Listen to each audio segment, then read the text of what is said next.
Welcome back to another thrilling week in the world of WWE. From Raw to SmackDown, we've got your highlights covered, so let's jump right into the ring. Starting off with WWE SmackDown highlights, there was the women's match.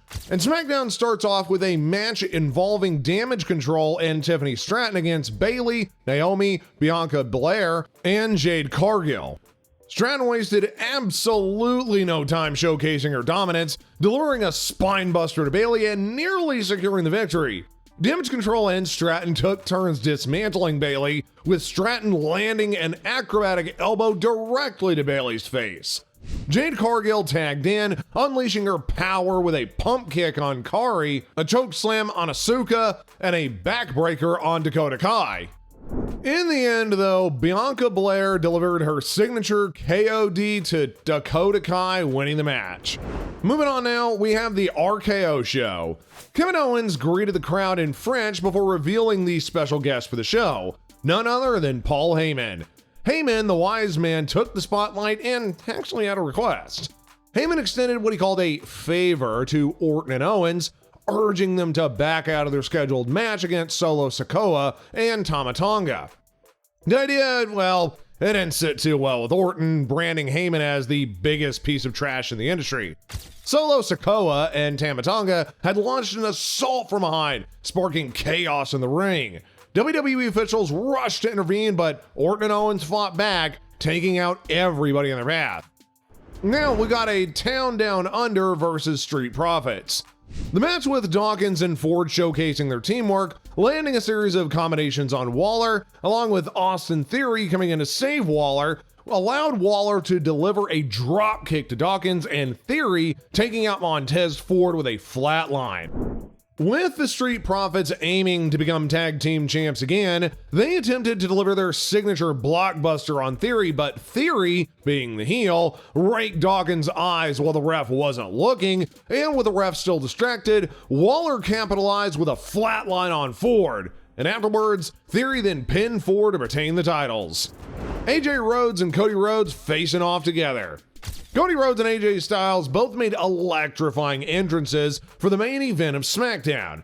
With the crowd singing Cody's entrance theme, Styles wasted no time in letting Rhodes know that he should be focusing more on his opponent and not on all the chants from the crowd. With both stars exchanging words and Rhodes letting it be known that, although he does admire Styles for what he's done in the ring, Rhodes is still determined to continue riding his legacy in WWE. Styles, just confident as ever, asserted his intent to capture the undisputed WWE title and reminded everybody of his status as the phenomenal one. Despite their differences though, both men acknowledged each other's skill sets, sharing a too sweet gesture before AJ delivered a surprising slap to Rhodes and exiting the ring. Now, moving on to WWE Raw highlights. Kicking us off, we got Judgment Day opening Raw. Yeah, you heard me right. Judgment Day opened the show with the crowd's boos filling the air. Holding his title high, Priest boldly assumed the audience coming off a title defense win against Jey Uso. Dismissing the cheers for Uso, declaring Jey was irrelevant as Priest is still the champ, Priest then took a moment to reflect on his actions post-title match, admitting to losing his cool, lashing out at both Balor and McDonough. The World Heavyweight Champ extended heartfelt apologies to the two, calling for unity and reconciliation on the Judgment Day. The tension dissolved as Priest and Balor embraced, declaring their brotherhood, with Dominic Mysterio joining in on the moment in the ring. With Balor's participation in the upcoming King of the Ring tournament, Priest went on to claim Balor would be the next King of the Ring. However, in a twist that really wasn't all that surprising, Balor announced that Drew McIntyre was out of the tournament due to an injury and he would be advancing to the next round. Cue Adam Pearce.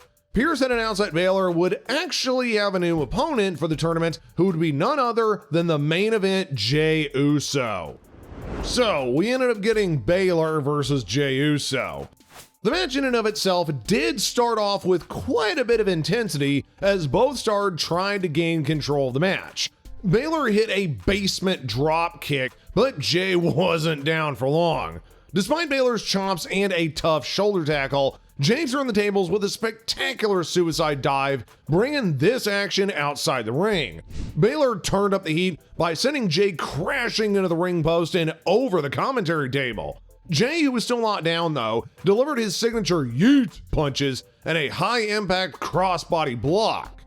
The momentum swung back and forth as both superstars performed their signature moves. In a shocking turn, Drew McIntyre emerged from the crowd long enough to distract Balor, and seizing that moment, Balor then attempted to land a sling blade, but Jey countered, delivering spear. 1, 2, 3, Jey Uso wins the match. Drew then stepped into the ring as Jey quickly exited, leaving Drew visibly frustrated with that night's chaotic event. Now, up next, we have the CM Punk promo. In the parking lot, Drew argued with Adam Pearce about giving his place to Uso. The Raw GM clarified that he did not want to risk Drew getting into any further injuries, and as Drew stormed off, Punk then enters. The crowd went absolutely wild when the CM Punk music hit. Apologizing for his late arrival, Punk didn't waste any time getting into business. He came with one thing on his mind: a showdown with Drew McIntyre. Punk recounted the events of January, revealing how an injury caused by McIntyre led him to believe his WrestleMania dreams were shattered. But as he told it, it wasn't the end of his dreams, just a little bit of a delay. Punk declared himself a 5-tool player, and not just a wrestler, but capable of owning the spotlight at WrestleMania, even as a commentator. Punk's words grew sharper as he accused Drew of praying for his downfall, only to end up facing his setbacks. He vowed to break Drew's face and heart, insisting Drew feared him and promising a showdown. In the end, Punk mentions Glasgow, which hit him at his match at Clash of the Castle in Glasgow. Next up on the docket, we got two lovely ladies in for Queen of the Ring, Iyo Sky and Natalya. The start of the Queen of the Ring tournament started with intense technical wrestling between Iyo Sky and Natalya, with Damage Control watching closely from the ringside. Natalya and Sky quickly showcased their prowess with a series of maneuvers that had the audience on their toes. Both women showcased their outstanding wrestling capabilities in the match and did not want to back down. Natalya delivered a scoop slam followed by a high-risk top rope superplex with the crowd gasping, yet it wasn't enough to secure the win. Sky in turn responded with a double stomp and a basement drop kick. Sky then hit her finisher to be able to win the match and advance in the tournament. Post-match, Dakota Kai took the mic, announcing her intentions to take over Monday Night Raw, revealing Asuka's injury leading to an open spot in the Queen of the Ring tournament, which she would end up filling. Now, the entertainment did continue when Ilja Dragunov ended up facing off against Ricochet. The king of the tournament continued with Ilja Dragunov and Ricochet.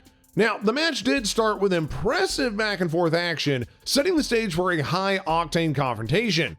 Dragunov had first turned the tide with a sharp enzugiri. Responding with agility and finesse, Ricochet landed a powerful flying knee strike to the face, followed by a flying clothesline and a standing shooting star press, nearly sealing the match early with a dramatic near fall. The action would then ended up spilling over to the outside, where Ricochet turned the arena into his aerial playground, with two suicide dives and a breathtaking corkscrew plancha pushing the limits of aerial combat. Back in the ring, Dragunov managed a Constantine special followed by a top rope slash, each maneuver executed with accuracy, but still not enough to put Ricochet away. The match saw an intense exchange of blows. Dragunov's stiff chops met Ricochet's super kick, each man refusing to back down. In a final stunning exchange, Ricochet landed the recoil for yet another near fall. However, Dragunov sealed his victory with a brutal superplex followed by another H-bomb, proving his mettle and advancing in the tournament. Moving on now, we got Chad Gable versus Bronson Reed. The match did have an intense start with both competitors showing their power and agility. Reed took control early on, executing a devastating Death Valley driver on Gable, but Gable responded with a beautifully executed German suplex. Reed landed a massive senton splash, showing his versatility and raw power. Gable showcased best technical exploder superplex from the top rope, bringing the entire audience to their feet. And just when the match seemed to be reaching its climax, the unpredictable Sami Zayn made a beeline to the ring, unleashing absolute chaos. He attacked Gable, disrupting the flow of the match and turning his attention to Reed with a forceful clothesline.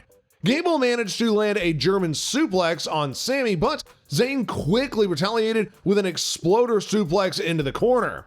Reed seized the opportunity to assert dominance, delivering a powerful urinage to Sami and another to Gable, laying both competitors out. Next up, we got Dakota Kai versus Lyra Valkyria. Lyra Valkyria had been showcasing her top moves, including a perfect Northern Lights suplex.